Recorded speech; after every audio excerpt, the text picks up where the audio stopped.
Hello everybody, this is Peter, it's Peter the Rock. It's a Sunday. I'm in a park, well, near a car park at the start of a park. Which park am I in, you may ask yourself? Well, the answer is we're in Cassiobury Park, which for those of you who know something about parks, or even those who don't, is in Watford, or southwest of Watford. Welcome to Cassiobury Park. There are two information boards next to each other here. I think this is the only place I've encountered where that happens.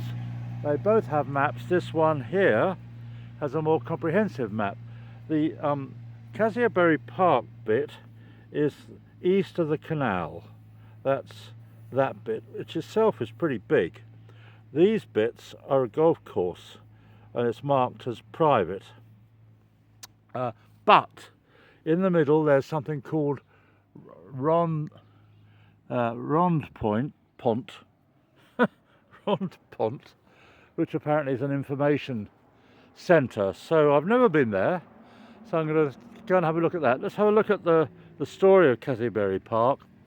The story of Cassiobury became a public park in 1909, which of course, as we know, was within the reign of good King Edward VII, who I recently did a bit of a sketch on, with his statue outside Reading Station, with a 10-pin bowling ball in his left hand and a rather peculiar hat, signifying that he was on his way to a stag do.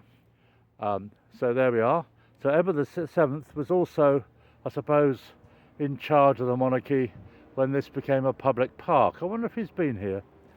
Too late to ask him now. Before that, it was part of the lands of Cassiobury House, home of the Earls of Essex for over 300 years.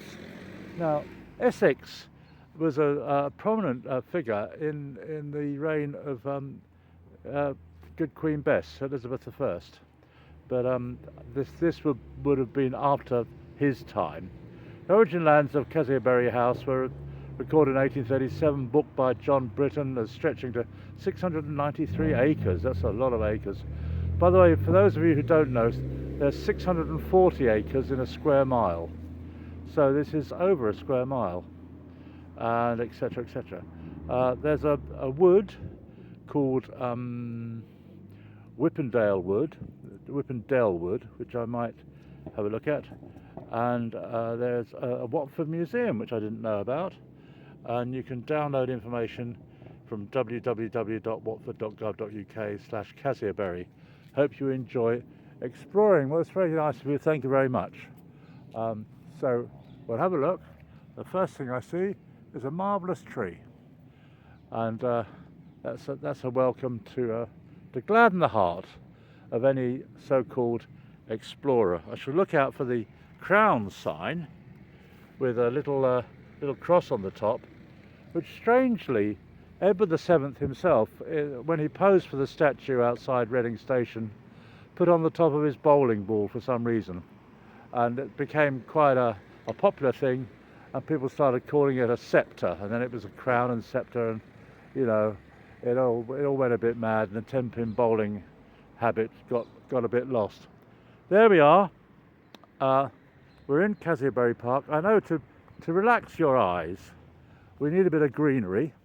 So we'll just walk into the park. Here's a bit of greenery. By the way, I'm Peter the Rock, and it's a Sunday. It's Sunday the 13th of October.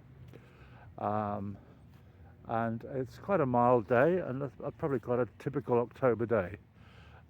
Autumn's hardly started, the leaves have hardly started falling, but it's a nice time of year, quite mild, in between seasons really. Thanks very much for watching. Smile, like, subscribe, ring a bell, whatever it is you do, it all costs nothing, and maybe you can see some more interesting, or perhaps as interesting, or perhaps less interesting videos in the future. Thanks a lot for watching. Cheers, bye.